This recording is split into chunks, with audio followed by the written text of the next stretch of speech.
Welcome to We're No Experts. I'm Bobby. Today I'm going to show you how to make chicken vegetable soup. It's Whole30 and Paleo compliant, and it's really tasty.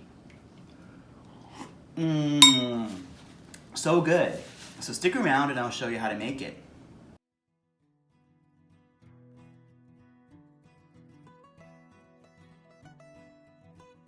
I have here going in the slow cooker are 2 containers of chicken broth that I got from the market.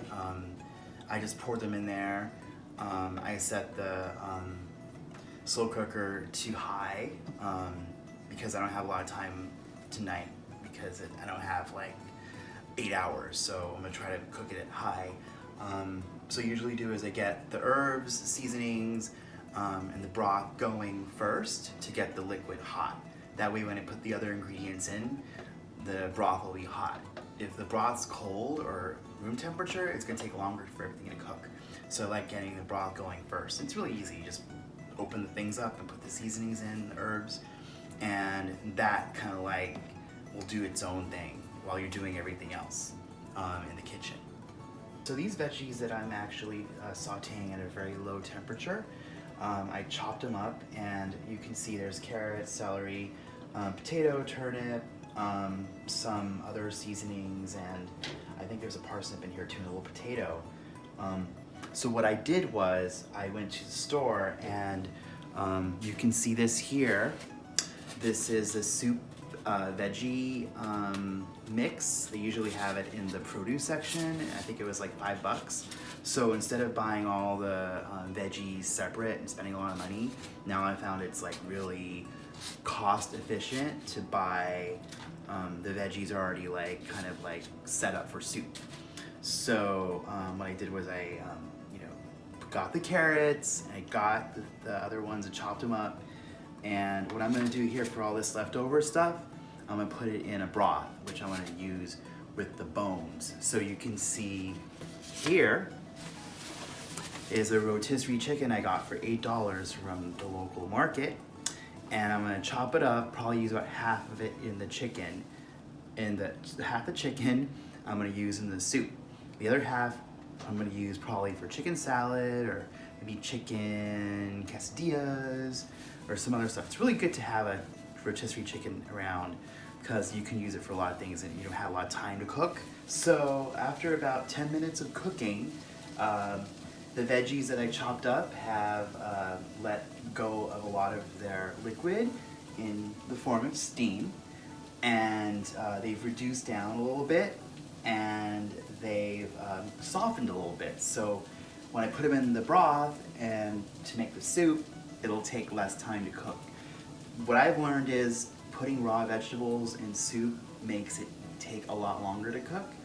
And especially if you're cooking stuff in the slow cooker, I like to like soften the veggies, especially like carrots and potatoes that take a lot of time to really cook down.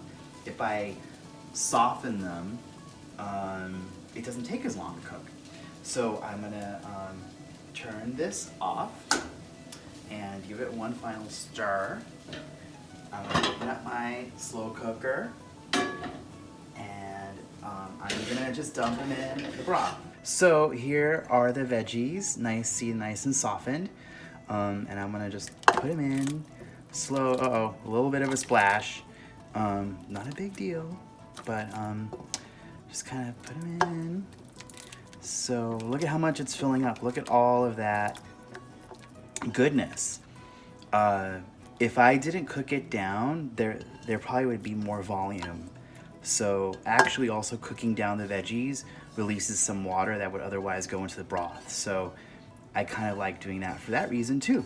This is something that I've learned through trial and error because we're no experts, but it's like everything in life. You have to, try something again and again until you get it right. So there you go. And I'm gonna get the spoon and I'm gonna do a little stir. You see all that right there? So I'm gonna put the cover back on so the heat won't release. But notice how much room we have left. So that kind of tells me how much chicken I can put in. So it looks like I put in a decent amount of chicken without it getting too out of control. So put the lid back on and let it do its thing. So I showed you earlier the rotisserie chicken in the container, and now it's out of container and I've already started chopping it up. So I'm thinking about half of this would be good enough amount of chicken for the chicken soup I'm making. So one of the first things you gotta do when you take the rotisserie chicken out is make sure you get the string. You don't want string bits in your soup, so look for that and put it aside. But I usually like to, just kind of chop up pieces of chicken and then put the stuff aside, like skin and bones, and leave the gel and stuff out of the soup. So what I'm gonna do is I'm gonna chop up the chicken that I've taken the skin off, no bones. I'm just gonna chop it into bite-sized pieces, and then I'm gonna put it in the soup.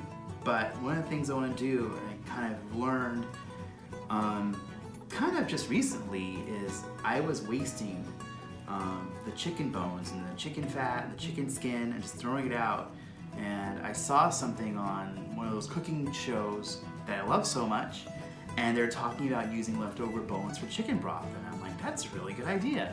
So I'm gonna take the leftover veggie scraps, leftover bones, and probably later this week I'm gonna make chicken broth, which I can use again for another dish or another soup or something else. So that's really easy to make too.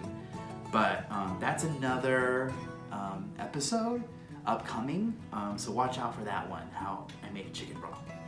So here's a way I'm just gonna chop up chicken in little pieces. I kind of like lay everything out in one single layer, single kind of thing.